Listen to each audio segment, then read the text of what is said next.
Zdravím všechny posluchačky a posluchače sparťanského kontentu. Vítám vás u speciální epizody z Letné a Strahova, která nese pořadové číslo 76. Epizoda bude v angličtině, ale titulky jsou součástí YouTube videa, vlastně i Spotify videa. Od mikrofonu vás zdraví srdečně František alias fanatický Tíšek. Dnešním hostem je fanoušek Sparty, původem z Dánska, který mimo jiné fandí i Aarhusu. Objevil se v rozhovoru pro Unlimited, bystřejší tuší, hlavně dle názvu epizody. Vítej, Kaspere. Velkommen, Kasper. Tak for the do come. Thank you moc. Thank you so much. Very happy to be here. Tradičně je tu s námi Vašek. Hezký večer, Vašku. Hezký večer je tobě a všem posluchačům. V dnešní speciální epizodě uděláme zpověď Kaspera. Zeptáme se, jak se dostal ke Spartě, jak oslavoval jeho první titul s Aarhusem, kde je jeho oblíbené místo na Letné, jaké emoce například zažíval, když Česko vyřadilo právě jeho Dánsko v baráži na mistrovství světa a ještě více. Na začátku epizody bychom vás chtěli poprosit, abyste hlasovali pro Sparťanské noviny. Nezapomeňte nás odebírat, lajkovat a sdílet tuto epizodu dále. So, I think we can start. So, first question. How did you get into supporting Sparta? Oh, it's a long story, I think. As a very young teenager, I was a very big fan of Thomas Rosicki. He was, well, I mean, of course, you're a world-class player. So as someone who was very much on TV in Denmark, especially when the Champions League was shown back in the mid 2000s, late 2000s in Denmark when he played for Arsenal. There was something magical about the way he was playing. Yeah, already from back then, he got me into it. And when I started to learn a bit about where he came from, and also combined with my parents and I going on vacation to Prague back in 2006, it must have been the first time we were there. I just really got into it. I remember that we were driving past Letné back then, and yeah, I knew that I wanted to go to that stadium. Unfortunately, I didn't manage to get to the stadium, but later on, I definitely managed to go quite a few times. Okay, and if you could tell any moment you were like, okay, from now I'm gonna support Sparta. For example, first match you've attended. Yeah, I mean, well, the first match I attended, it was back in 2013. I'm not quite sure. I think it was against the Bohemians. A home win, very late in the game, as far as I remember. The Sparta, they won. But yeah, I knew from the moment I arrived that it was Sparta. Again, there was some nostalgia related to Sparta, because I remembered Sparta from my younger years. They were playing in Champions League back in the late 90s. I remember actually playing with Sparta on this PlayStation game only for Champions League. Yeah, also later on when Football Manager became a thing, I used to manage Sparta quite a lot, even before I moved to Prague. So I knew quite early on that that was the team for me. And yeah, it has only been confirmed afterwards when I came to Sparta, and I started to engage more with the community around the club. Been very welcoming towards me. So it's been an absolute pleasure basically every time I've been to Letné. I would like to ask you, how many times a year do you travel to Prague to watch a Sparta game or like the Sparta? Well, unfortunately, here in the past season, I haven't managed to go to any games. I would say the past year has been quite expensive for me with moving away from Czech Republic. I moved to Denmark and I was staying there for 3-4 months. Then I moved here to Bulgaria, where I'm now. So it was quite a lot of expenses in regards to that. But hopefully here in the upcoming season, now I'm so lucky and so fortunate that I have a girlfriend who's very happy about Prague as well. And I've promised her to take her to Letné. So I'm pretty sure that here in the upcoming season, at least, I'll manage to go a few times to visit. You said you're in Bulgaria right Yeah. now. So do you go to watch football games there? For Yeah, example, for Footballogy and so on. Yeah, exactly. Yeah, I've been to a few games here. I would say the atmosphere at the matches down here are a little bit different compared to Letné, I would say. I've been in watching CSKA once or twice, both in the cup and also in the league. Right now they're playing in the national stadium, where I think there's space for 45,000 people or something. But I think they don't have much more than around 10,000 or so at the games. So the atmosphere is quite flat, even though that the Ultras group, they really do try to get some atmosphere into the stadium. But I'm sure when that new stadium is going to be ready, it's going to be different. Also, I've been to see Levski, who won the championship this year. I think, was it the first time in 14 years that somebody else than Ludogorets, they have won the championship down here. So you could definitely tell around the city. Also, some of my colleagues who support Levski, it was something different for them, and they were very proud, very excited. So yeah, but yeah, I've been to some games here, but yeah, it's not really the same. But from a stress level, I would say it's really nice to be able to watch football as a neutral instead of having your heart and the nerves outside on the clothes, you know. So that's quite nice, at least, to be able to sit and relax and watch the games. Yes, I completely understand. Well, you taught us about Letné. So where's your favorite spot at Letné? Your favorite seat, sector, row? Oh, I mean, I guess I have to say where I've had my season ticket in sector D3. I think row 11, seat 1, if I'm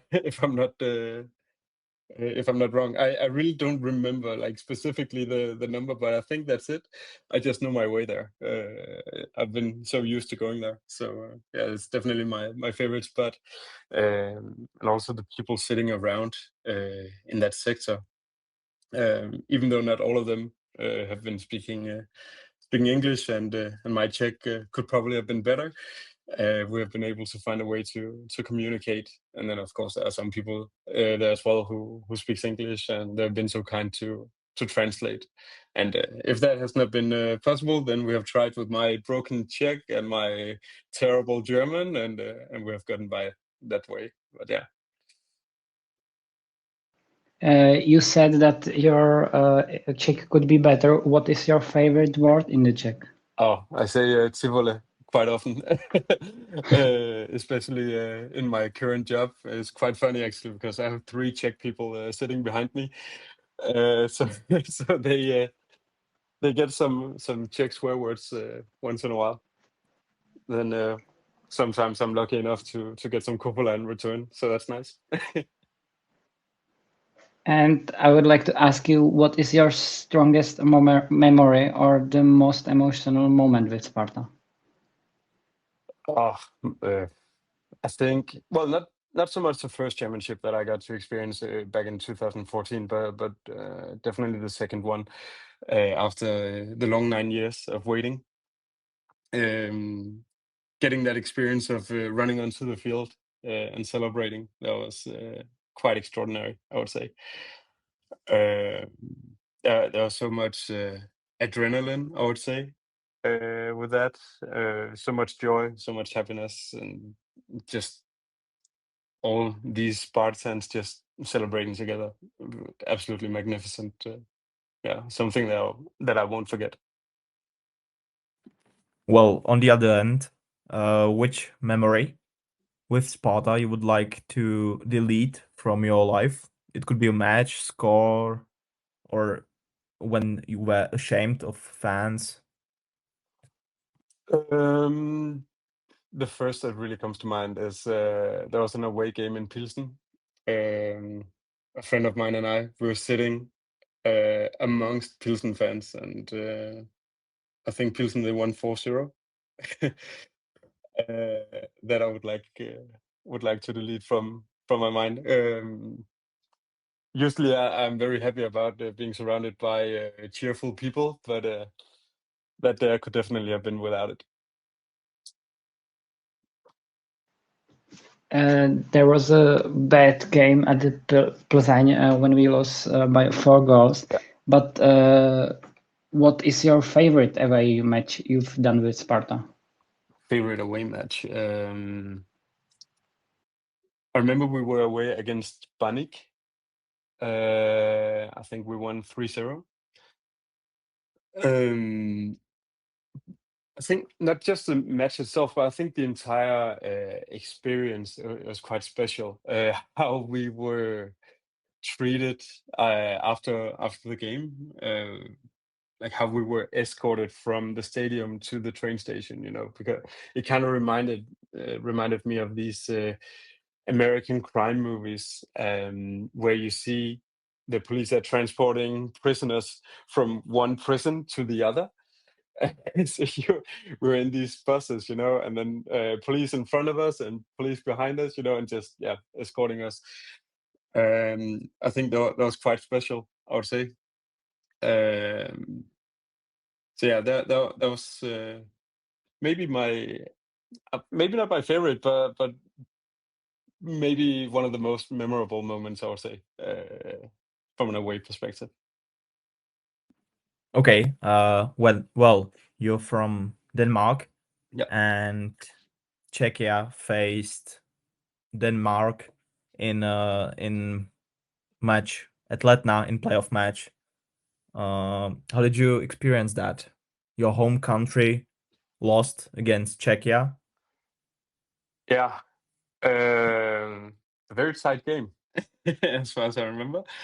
Actually, I was sitting on the couch together with my girlfriend. We were watching the game, and I wasn't really that bothered about who was gonna win. Of course, Denmark is my home country, but Czech Republic is definitely my second country. After having spent so many years in Czech Republic, and I mean, if Denmark has to lose somewhere, then let it be Letné, and let Ladislav Krejci have a key role in the game. So I mean, when he scored, I couldn't be angry because he is one of my favorite players. And yeah, of course, the memories I have with him and Sparta, they weigh up for it. So yeah, for me, it wasn't that big of a disappointment, I would say. Of course, I would have been happy to see Denmark at the World Cup, especially now where both Norway and Sweden are there. It's usually just Denmark. But yeah, it's good to have Czech Republic there as well. So when I'm gonna watch the World Cup, I'm gonna support Czech Republic, of course. Well, sorry, Václav. I got a more question. What about the rivalry against Sweden and Norway? I've never talked about it. So how would you describe it? Is it something like Sparta against Slavia, or is it more family friendly, I would say? I think it's more friendly, definitely. I think the three countries, they hate each other in a very playful way.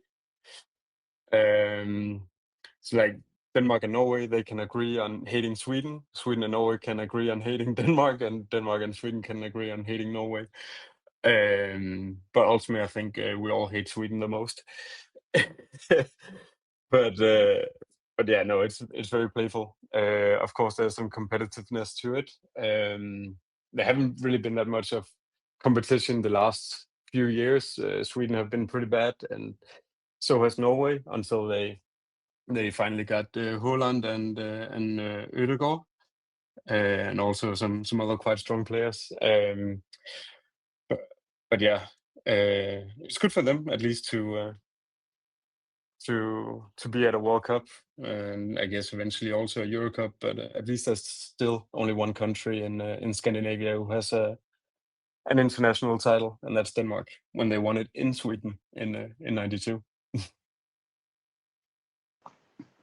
I would like to ask you, we played in the recent years against Brøndby and FC Copenhagen. Oh.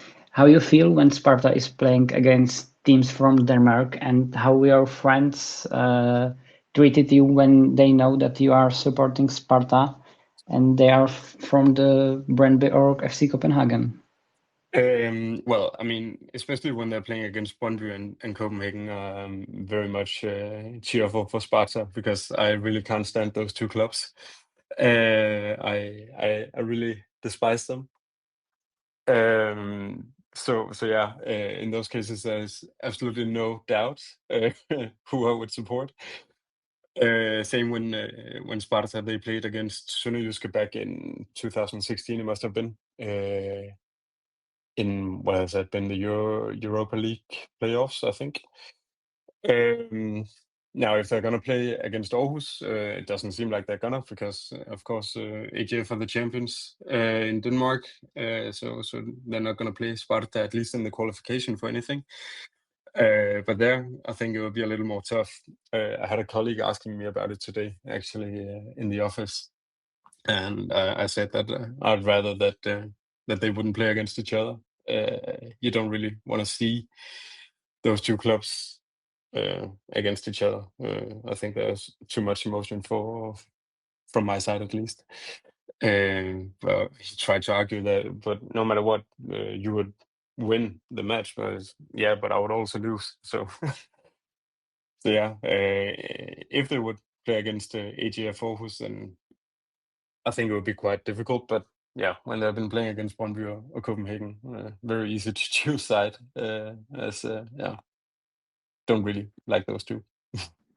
Yes, I completely understand. I would get this situation between Sparta and Borussia Dortmund.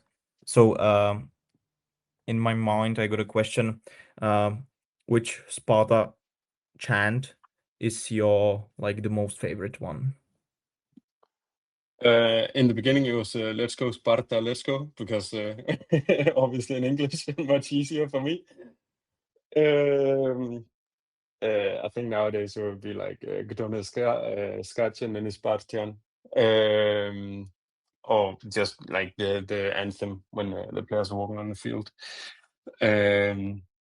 But I think I've managed to learn the chants and the lyrics to most of them at this point.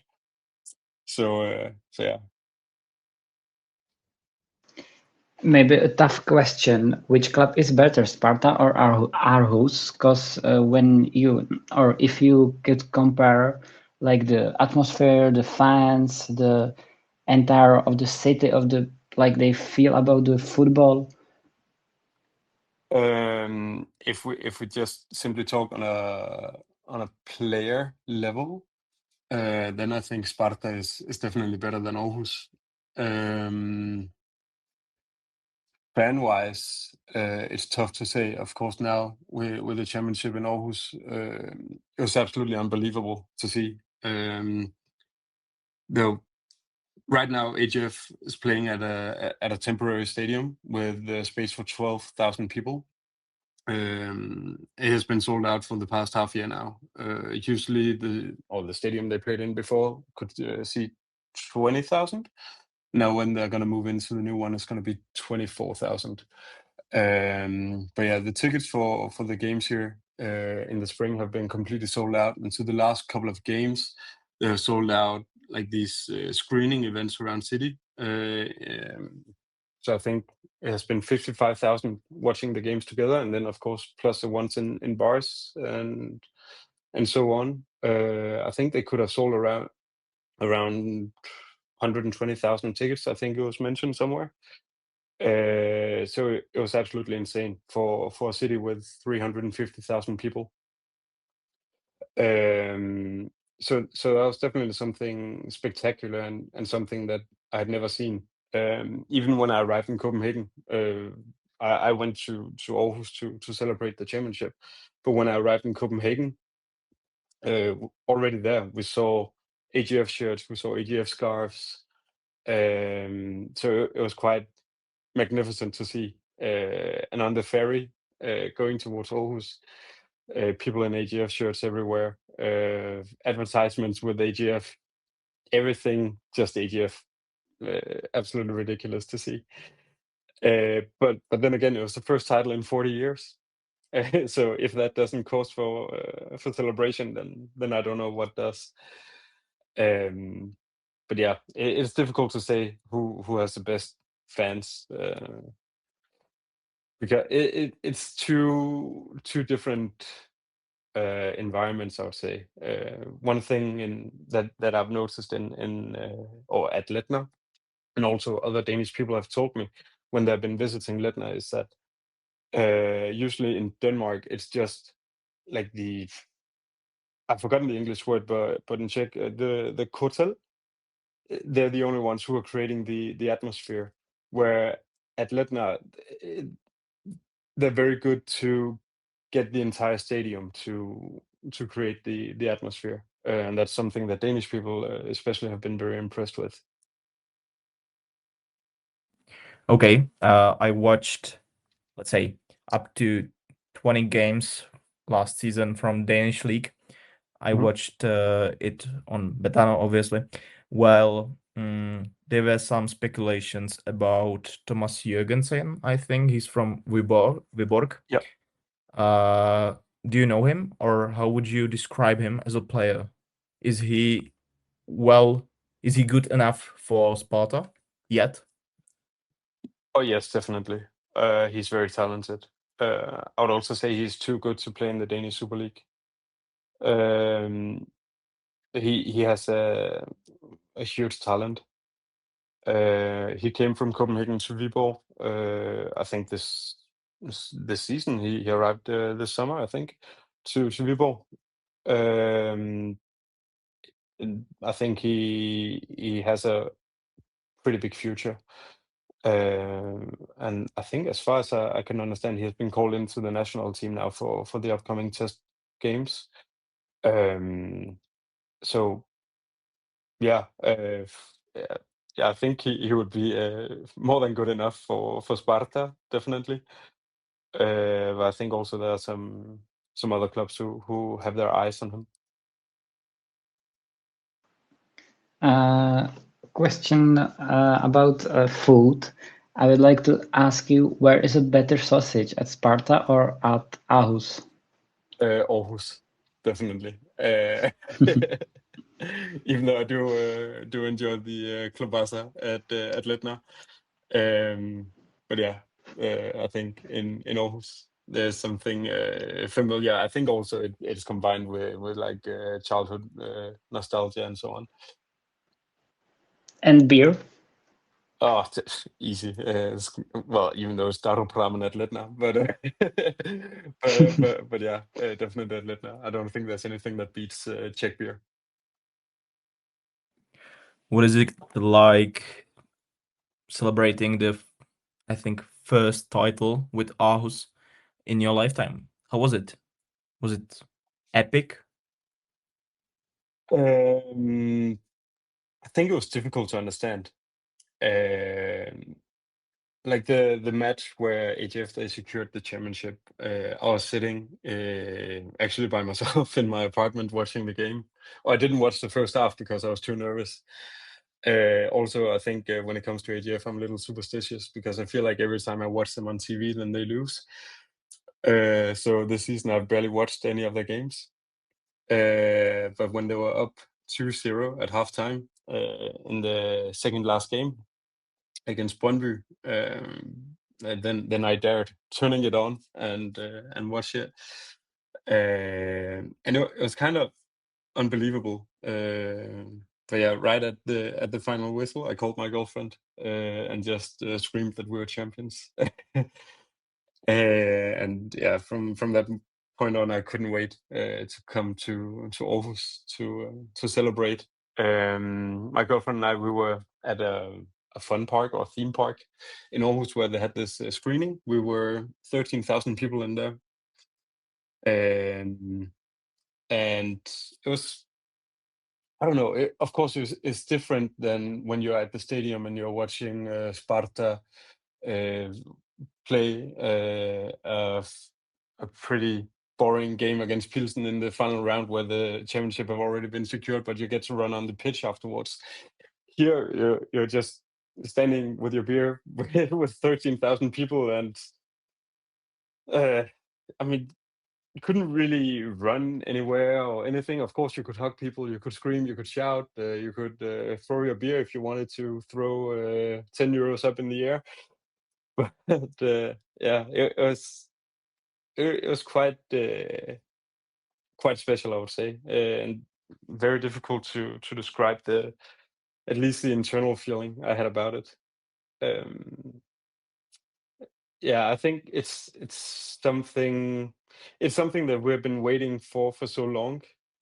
But also now, like, what comes next, it's like when a dog is finally catching its own tail. It's been chasing it for ages, but now finally it managed to catch it. But then what is it going to do with the tail now? Were the celebration massive? There is a saying to drink like a Dane after all. Yeah, it was massive. It was absolutely crazy. Even from the week before, I had a friend. He drove 150 kilometers from the town that he is living in, to Aarhus to go and celebrate. I think he arrived in Aarhus at 11 in the evening. And he had to wake up at 7 in the morning to to go to work.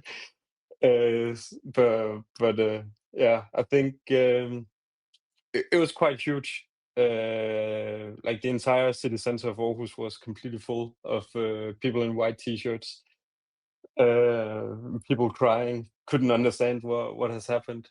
Yeah, then the following week when the trophy was finally handed to the players. It was the photos from there, the videos from there were spectacular, absolutely spectacular. Okay, we know that Marcus Solbakken, ex-Sparta player, plays for Aarhus. Could you tell us a bit about him from a footballing perspective, of course? Yeah, I mean, as you know, Marcus is quite secure with the ball, very secure in his passes. It's also something that we have seen in Aarhus, at least when he has been playing. Unfortunately, he's been injured this spring. But yeah, he's been very secure with the ball, made a lot of key passes as well. And on top of that, scoring some goals and made some assists. So I think it's been very good to see him there. He's been a very good addition to the team. As far as I remember, he came in on the last day of the transfer window in Denmark as a replacement for Mads Emil Madsen, who, well, as I'm sure you know, used to play in a different club in Prague. He went to Copenhagen because he wanted to win titles and play Champions League. I'm sure he got to play Champions League, but I guess no title, unfortunately for him. But yeah, I think Marcus Solbakken, he was a very good addition, and I hope he's gonna come back strong next season after the injury. Oh, well, injury is so much to say, but I think with the disease or illness that he has, I can understand there has been some issues with his vision when he gets under pressure, or when he gets very high pulse. So of course that's quite an issue for a football player. But as far as I've also been able to understand, that it should not have any major impact on his career. So hopefully next season we'll get to see more of him. You said that you moved to Bulgaria, but how many times a season do you go to Aarhus matches? Well, when I was in Denmark in the summer of 25, I think I went to all of the preseason games, and I was also lucky enough to get to catch 3 league games as well. So that's all I've been seeing with AGF this season, except for, well, the title celebrations when I went to Aarhus a few weeks ago. It's quite difficult to get to Aarhus from Sofia, as I need to fly to Copenhagen, which is 2 hours and 40 minutes, and then from Copenhagen I need to take a bus and a ferry, which adds on another 4 hours. So it's quite some travel to go and see them. So yeah, we made an exception here for the championship celebration, as that's something that I at least had to experience. I got a very last question. Well, how many times a season you watch Sparta games, for example, on television, mobile device, and so on? While I've been away from Prague, or Well, let's say now in Bulgaria or in Denmark. Yes. well, so far I haven't found any way to to watch the games live on TV. I'm sure through Betano it should be possible, but I'm keeping up to date with the highlights. So yeah, I watch the games through that, and then I listen to whatever Brian Priske has to say after the games. So yeah, I was a little surprised a few weeks ago. A friend of mine wrote me like, "What is going on in the game?" It's like, well, I don't know, what do you mean? It's like, no, it's going crazy. And my friend was talking about the derby with the pitch invasion. So yeah, I had to desperately try to find some way to be able to see that. Tady František v editu. Nutno podotknout, že konec epizody se nenahrál tak, jak bychom si přáli, aby se nahrál. Vlastně ve finále se nenahrál vůbec. Je k poslechu na našem X, když si vyhledáte náš poslední Space, tak jej můžete doposlouchat, ale pro YouTube a Spotify chceme jen říct, že Kasper moc děkoval za pozvání, pozdravoval všechny Sparťanky a Sparťany, taktéž jsme děkovali za pozornost v této epizodě, já a Vašek. Od nás to bude tedy všechno a brzy naslyšenou.